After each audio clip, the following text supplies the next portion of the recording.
Assalamualaikum everyone, welcome back to my YouTube channel Afifi Musleh. Kembali semula dalam rancangan kisah seram pada malam ini.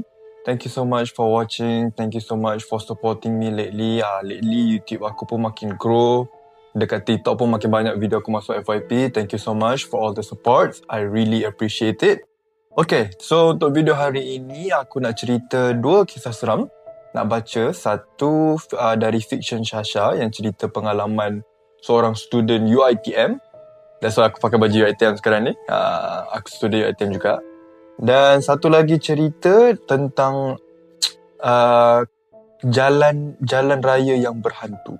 Okay, dua-dua ni creepy, aku tak baca lagi. Tapi aku just dapat orang-orang bagi tahu ceritanya tentang apalah.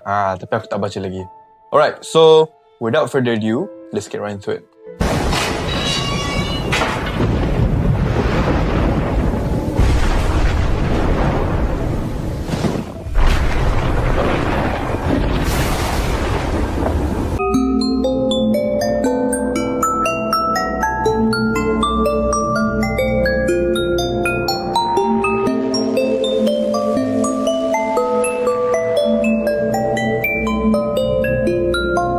Okay, bismillahirrahmanirrahim.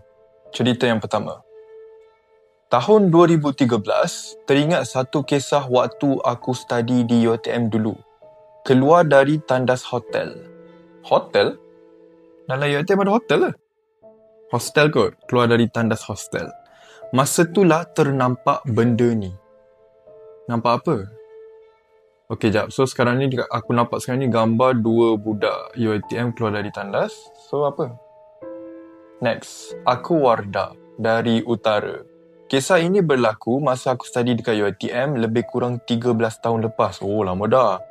Semester kedua, aku ditempatkan dekat College M. Roommate aku masa tu Ira dan Awa. Ira ni berani ala kadar, lebih kurang macam aku. Tapi Awa memang berani. Okay. Jenis pukul 2-3 pagi pun boleh pergi basuh baju dan mandi sorang-sorang. Mandi sorang-sorang pukul 2-3 pagi. Dahsyat. Next. UiTM aku tu pula berhampiran dengan hutan. Okay. Jadi bila malam, suasana dia memang lain macam. Satu malam dalam pukul 2 pagi, kami baru habis study. Sebelum tidur, Ira ajak aku teman dia pergi tandas. Aku ikut je walaupun berani aku ni suam-suam kuku. Keluar saja dari bilik, tiba-tiba aku rasa seram sejuk. Macam ada benda tak kena. Tandas blok kami ada dua, terletak dekat tengah kawasan blok. Masa kami masuk tandas pertama, tak ada apa-apa jadi. Tapi bila kami keluar, kami perasan ada seseorang baru keluar dari tandas sebelah. Aku dan Ira sama-sama pandang, dia berjalan membelakangkan kami. Badan dia kurus sangat, macam jerangkung. Jerangkung tu apa guys? Cuba komen kat bawah. Yang aku nampak, tangan dia bengkok, rambut pendek atas bahu, pakai baju merah, labu, paras peha. Cara jalan dia pun pelik. Kaki macam sedikit bengkok. Ira terus cengkam lengan aku kuat-kuat, kami tak cakap apa-apa. Terus jalan laju balik bilik. Sampai bilik, masing-masing diam. Sebab kami tahu yang kami nampak tadi bukan manusia biasa. Aku ingat gangguan tu habis dekat situ. Tapi bila aku pejam mata nak tidur, aku nampak macam cahaya lampu bilik menyala. Aku tak buka mata sebab aku tak dengar pun bunyi suis ditekan. Tak dengar bunyi orang turun katil. Tiba-tiba, katil aku bergoyang kuat. Macam nak tercampak aku dari katil. Aku cuba baca surah yang aku ingat. Alhamdulillah, lepas tu gangguan berhenti. Esoknya, aku tanya Ira dan Awa, siapa buka lampu malam tadi? Diorang kata tak ada siapa buka lampu. Katil aku bergoyang pun diorang tak dengar. Baru aku dan Ira cerita apa yang kami nampak dekat tandas. Petang tu aku baca surah dekat setiap penjuru bilik. Masa tu aku dapat bayangkan benda tu marah. Muka dia bengis. Macam tak puas hati sebab tak dapat masuk bilik kami. Weh, dia nampak ke benda tu? Dia nampak benda tu marah. Dia nampak benda tu bengis. Okay. Aku juga rasa benda tu tinggal dekat pokok besar sebelah bilik. 2 malam lepas tu, aku tidur share katil dengan Awar. Tak berani dah tidur seorang. The end. Wow. Ush. Wih, creepy gak Kau bayangkan keluar tandas, kau nampak orang jalan, badan kurus gila, tangan bengkok. Tangan bengkok tu kiranya macam mana? Macam gini lah. So dia jalan begini lah. Tangan bengkok, kaki bengkok. Begini lah dia jalan. Aku tak tahu lah. Tapi kalau aku nampak orang jalan macam ni pukul 2-3 pagi keluar tandas, aku pun seram. Naknya kalau dia jalan laju-laju kan begini. Ui, seram aku. Itu apa yang aku imagine lah. Aku tak tahulah benda yang aku imagine tu betul-betul apa yang dia nampak. Tapi aku imagine macam tu lah. Lepas tu dia baca surah dekat setiap penjuru.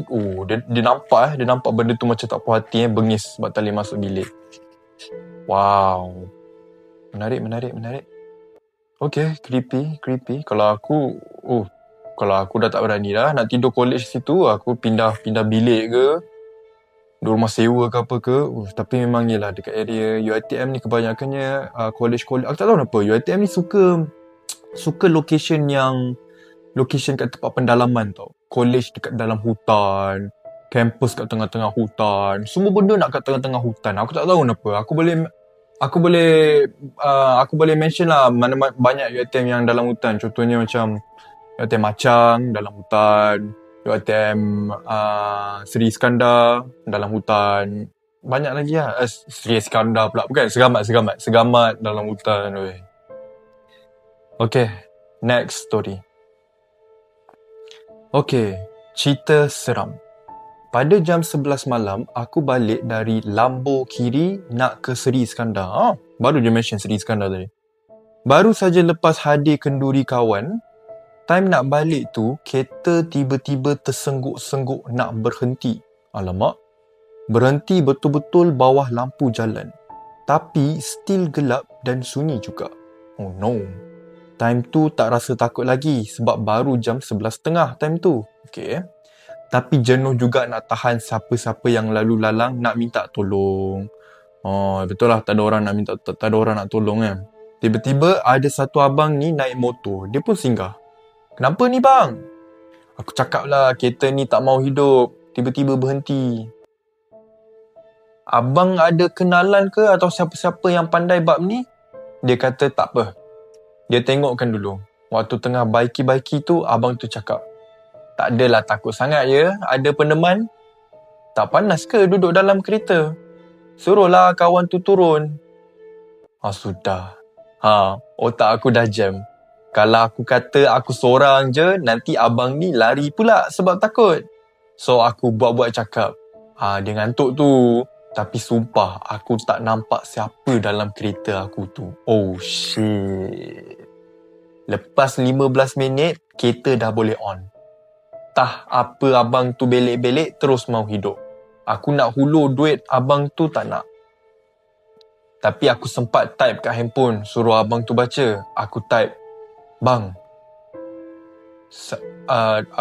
Aku type, bang, saya seorang je sebenarnya dari tadi. Tak ada member pun. Sudah. Abang tu terkedu. Kami sambil berpandang mata, sambil diam, seolah-olah memang nak lari je. Lepas tu, abang tu tap kat handphone aku. Patutlah rasa lain macam. Sebab muka dia hitam je. Sudah. Muka hitam pula. Lepas tu, abang tu kata, jomlah gerak sekali, tapi buka tingkap dan pasang lagu kuat-kuat. Lagu-lagu rock ke. Sampailah kami ke traffic light kawasan Bota. Abang tu siap tunjuk tanda thumbs up. Mungkin benda tu dah hilang keluar ke apa. Okay, bye. The end. Okay, jom kita baca komen-komen dia. Nasib baik yang berhenti tu pun betul orang. Kalau dia pun sama geng macam dalam kereta, naya. Wish. Tapi, seram tu macam mana? Aku tak boleh brain macam mana orang yang tolong tu boleh nampak benda tu dalam kereta, muka hitam, tapi dia tak expect apa-apa. Boleh pula dia tanya selamba, Bang, nasib baiklah ada peneman. Tak suruh ke dia keluar kereta? Macam, kalau aku suspicious bah. Muka hitam macam tu. Abang steady. Yang berhenti tolong pun steady. Hantu je gampang. Ha ha ha. Bahagian lombok kiri memang keras sikit. Ya kot. Malam lalu situ memang vibe-vibe Kliwon punya. Ya ke guys? Betul ke guys? Dekat bahagian apa ni? Lambung kiri memang keras ke guys? Kalau betul sila komen guys dekat bawah. Aku pun sebab aku macam dengar banyak juga orang cerita pasal bahagian lambung kiri ni. Orang kata laluan lambung kiri ni memang keras lah. Banyak kena kacau lah dekat lambung kiri ni. So nak dapatkan confirmation, cuba korang komen. Ada tak pengalaman korang kena kacau juga dekat lambung kiri? Aduh, lambung kiri menghala ke Teluk sana lagi seram kan? Area situ 9-10 ke atas dah start sunyi dah.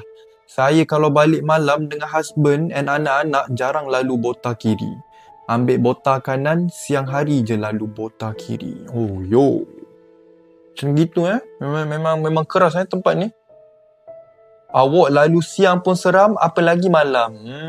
Betul lah, kiranya memang betul lah Memang seram lah area situ Oh, lalu siang pun rasa seram Dahsyat. Ada gambar tak? Macam mana area ni macam mana? Saya pernah kena balik tengah malam lalu lambung kiri. Elok je lah.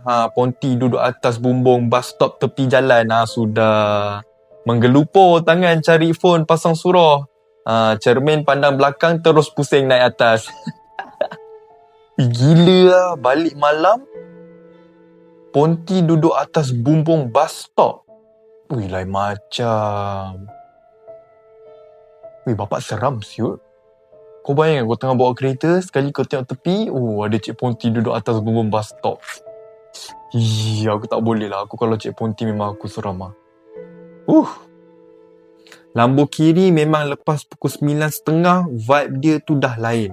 Lalu tengah-tengah malam selalu ikut lambung kanan je. Kalau dulu dengan arwah bapa ikut je lambung kiri tu walaupun dah pukul 1 pagi. Tapi mata kita melilau lah. Gitu memang area sini memang keras Lambung kiri Awal lah pukul 9.30 lagi orang dah kata vibe dia dah lain patutlah orang tadi tu pukul 11.30 dia start kereta dia kan. Okay, so itu saja kot. Yup. That is all for today guys. Thank you so much for watching guys. I hope you guys enjoy. Don't forget to like, share, subscribe to my YouTube channel. I'll see you guys next time. Bye. Assalamualaikum.